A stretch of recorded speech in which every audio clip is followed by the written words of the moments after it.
Good afternoon, Sanbonani.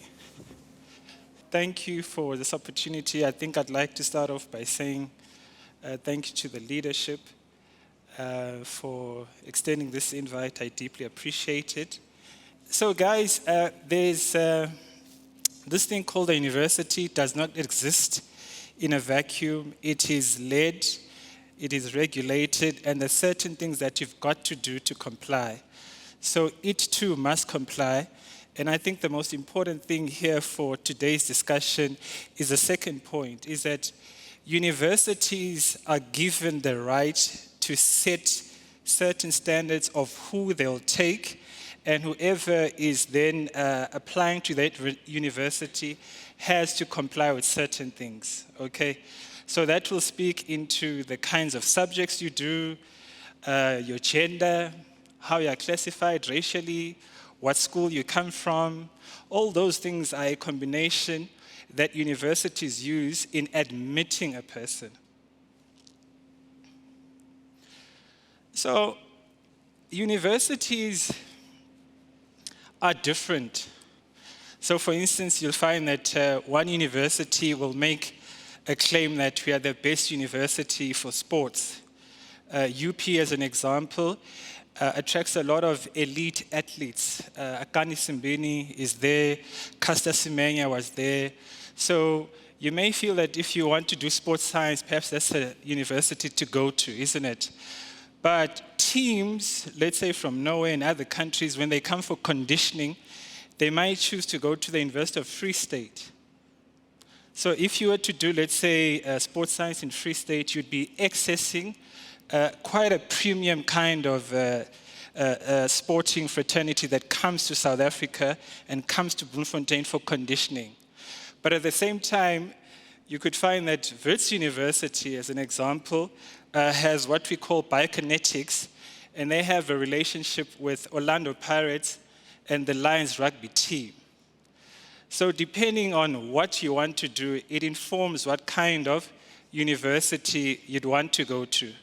Also, if you're a person who has a different temperament or heart, you don't like competition and strife, there's a kind of environment in university that exists, and you may find that perhaps Rhodes University is a better suited university for a certain kind of person.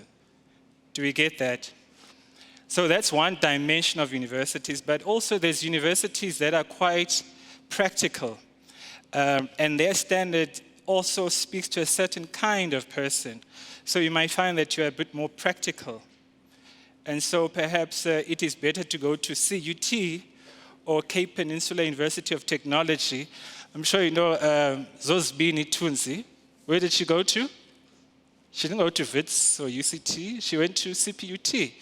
So universities are different, and as a person, you've got to understand yourself and what works for you, what kind of environment. Some people like to be secluded and be autonomous. So the Salt-like University in Kimberley may work for you, or you may find that UCT works for you because you like the mountain. So that's one thing to keep in mind before you even start your application. But when starting your application, there are things that seem elementary or obvious, but if you miss it, I can tell you now, you're already out of the race. So one of the things that when you begin your application that we've got to get sorted out is a cell phone number that works and belongs to you. I know parents may have a different opinion on that, but please let it be directed to you, because at all times of the progression of your application, the university sends communication to two platforms. One, it's your cell phone, and your email. It happens many times that people apply for other people. Then when communication is sent out, you don't have access to that information. Then you have problems. Certain universities require people to pay for applications. If you don't pay, you've already placed hurdles on your application. Because what we do at universities, we have all these kinds of things that are required in your application. So it's very important that when applying, you satisfy these things. Lastly, I think it's very important to understand that universities have different requirements, especially with that last bullet there. Other universities, you'd find, only take grade 11 final results. Another university may be gracious and extend and say that we will also take your June grade 12 results, because sometimes you may not have performed well in grade 11, but reality is kicking in that university is knocking at your door. So other universities take grade 12. Now, when you've assembled all these things together, there comes an opportunity within the application to then choose the kind of program or degree that you'd want to pursue. And when we get here, other universities only allow you 2 choices. Other universities allow you 3. And how you choose for certain universities is important. Let me give an example. So let's say the University of the Free State in Bloemfontein gives you 2 choices. If you're saying that your first choice is physiotherapy and your second choice is law, your first choice is the one that's going to be considered. So depending on what you want to do with your future and your life, choose appropriately. Universities like WITS and UCT will give you, let's say, 3 choices, and there's no order of preference. You could qualify for all of them and be given admission. So on the choices that you have, it then speaks into one of the areas that are very important for us today. What choices have you taken in grade 10, grade 11, and grade 12? Because if you are applying for, let's say, law, as an example, other institutions want you to have maths. So if you don't have that subject that is required, I don't have good news for you. You're already out of the race. So it's very important that before applying, you assemble and make sure that what you want to do aligns with the university that you want to go to. So do you know who that is? I hear whispers. Who could run against this guy and win? Oh, okay, good luck. So I use this picture to paint what we are getting into. You've done the subjects, you've completed the application, everything that we wanted is there. Now comes the race. Now you're on your block, everyone is invited, everyone has met the requirements, and then we start filtering. One of the first things that we have to go through is who complies or satisfies with the requirements. That's the first thing. Secondly, that leads to you being eligible. So for instance, let's say we want to do, I didn't even ask what people want to study. I always assume that someone wants to be a doctor, so I'll use that example. So let's say they want level 5 in maths, level 5 in English, level 5 in physics, level 5 in life sciences, and so on. And you have that. So that makes it possible for you to be in the race, and we can start selection. But then it gets interesting. Selection is not only informed by the marks, it's informed by other factors as well, which I started off by saying, your gender, how you are classified racially, what school you come from. So for instance, let's use health science as an example. One of the things that gets used is, one, we look at your race, the school you come from, your gender, and your marks. And this is what happens. Each person runs in their own race. So if you are from Palabora and you're an African female in a certain school, you run in that category. Does it make sense? Guys, does it make sense? I'm the kind of guy who needs feedback, eh? I think it helps with confidence. So, if you are categorized as an African male from Durban, KwaMashu, and you went to a certain school, you run in that category across the entire nation. So any person who fits that category is competing with you. And that's why then you are constantly running against someone else. Because what you want, the next person wants, and the next person wants. What do universities do? We receive so many applications, and there's a standard that we then use to filter. And so sometimes you find that you are the best student in your community, in your region, and in your province, but you're not the only one who has those marks. Does it make sense? And therefore, there are things that you as a person cannot control, but there are things that as a person you can do. And one of those things that you need to do, and I think it's very important for today, if you want to go to a certain university, is that you should appreciate and understand that you are not the only one. When I was at WITS last year, I was doing two faculties. One, Faculty of Health Sciences. Second was the business school. The university received over 80,000 applications. The lion's share of those applications was for medicine. Can I tell you, I think you guys are smart enough to calculate the lion's share of 80,000 applications. But medicine could only take 270 students. I'll break it down even further. 40% of those 270 spaces are preserved for a category that is classified as rural. So if you're from, let's say, Kuruman or Ngubane, it affects you differently. Does it make sense? So those are the realities that are always lurking in the background that you have got to perform against. Does it make sense? So let's say then you meet the requirements, you satisfy the selection process. We then have what we call an offer or admission. And a lot of people kind of miss it here. So you've applied for physiotherapy or biokinetics or whatever else you have. And then the university says that, okay, you have met the admission requirements, you have met the selection process, here's an offer. Now, how do we communicate that? We communicate it to your cell phone and your email.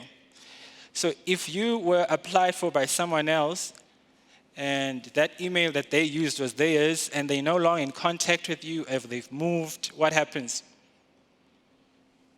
So we have a lot of situations where people who have qualified and have been selected, when communication is sent to them, they don't accept the offer. Now, guess what? When an offer is sent to you, you are not the only person that the offer is sent to. So if we have 270 spaces, we know that you didn't just apply to UCT or Rhodes University or UKZN or TUT. You applied to different universities. And so universities give a certain time frame for you to accept the offer. If you do not accept the offer, that offer is given to someone else.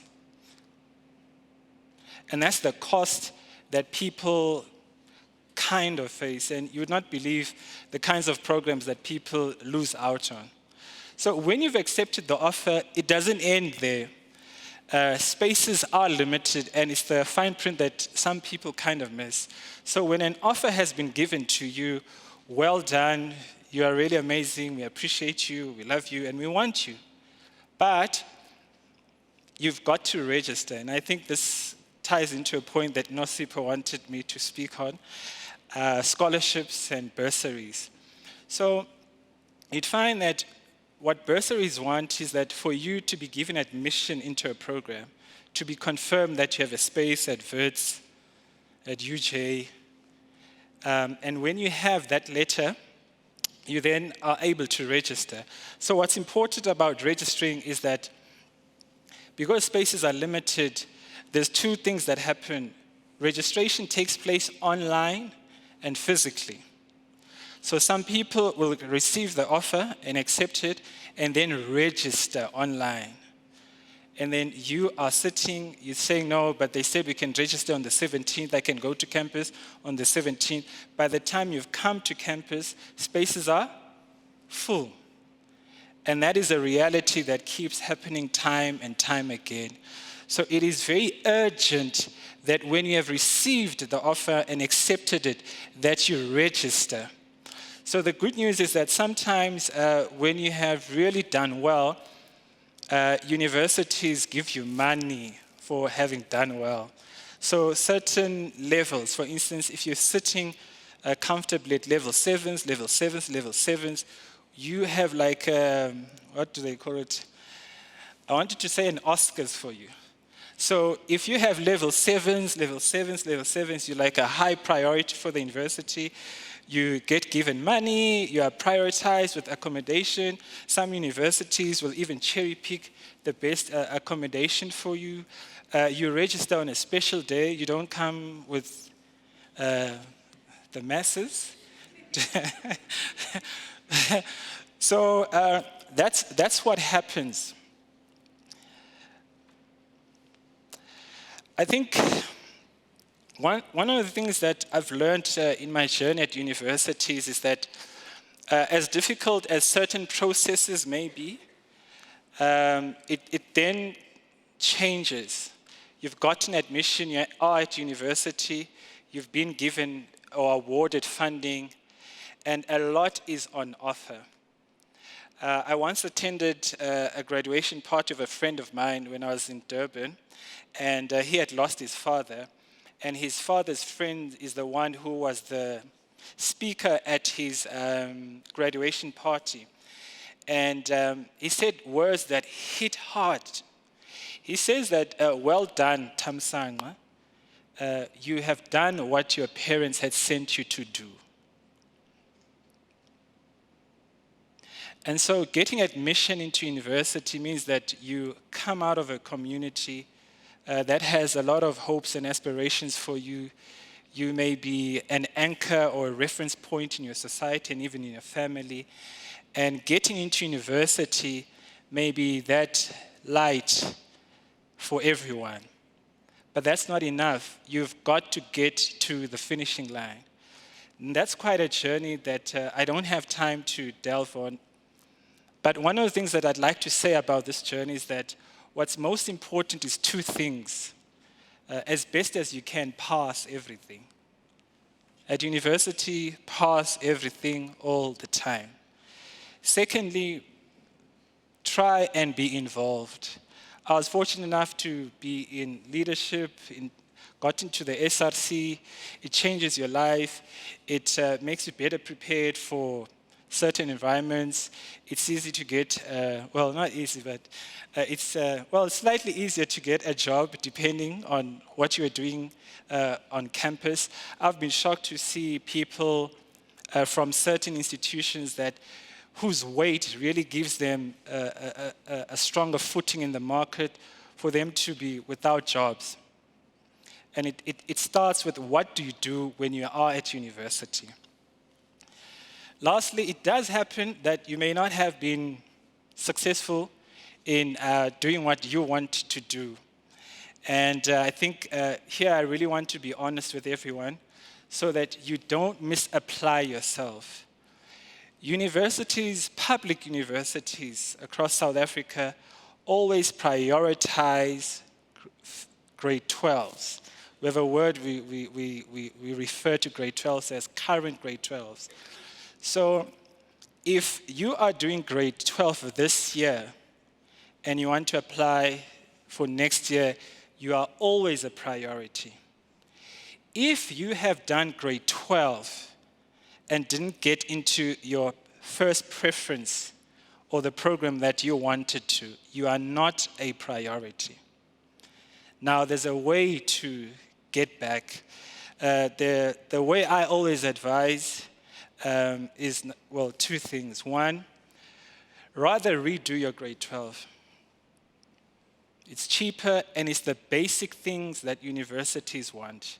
We want your final grade 12 results, nothing more. There's a temptation sometimes to do grade 12 and say, I didn't do well here, so let me go do an N3 or an N4, or let me quickly do this. You're not going to be touched when you apply. So you'll keep applying and possibly get the same result over and over again. Does it make sense? So if you have not been successful, rather than do other short certificates and short courses, my advice, if you have not been unsuccessful as a result of your grade 12 results, rather redo them. It will save you money and it will give you the basic thing that is wanted. Secondly, it may help that you consider other universities. I've already shared the numbers that Wits got last year. That tells you the race that you are in. And each year, the standard always just increases. I've seen people, and it breaks my heart, where your average is 90 across everything. And there's someone who has 94 across. Then there's someone who has 96 across. Then there's someone who has 100. I've handled those cases. And that's what happens every year. So if you want to go to a certain university that has high numbers and where everyone wants to go, the same outcome is going to happen. So my advice is that consider other universities. Not to promote other universities, but I think it's worth mentioning. So there's universities like Rhodes University, Nelson Mandela University, Sol Plaatje University, CPUT, UFS, and so on. Northwest University. In fact, Northwest University takes people who have not been able, for different reasons, in attaining a bachelor's pass. So you have a diploma or higher certificate, matric pass. They are able to take you and walk the journey with you until you graduate. So that's what I'd like to share with us today, and hopefully it's been helpful. And that will be all from me today.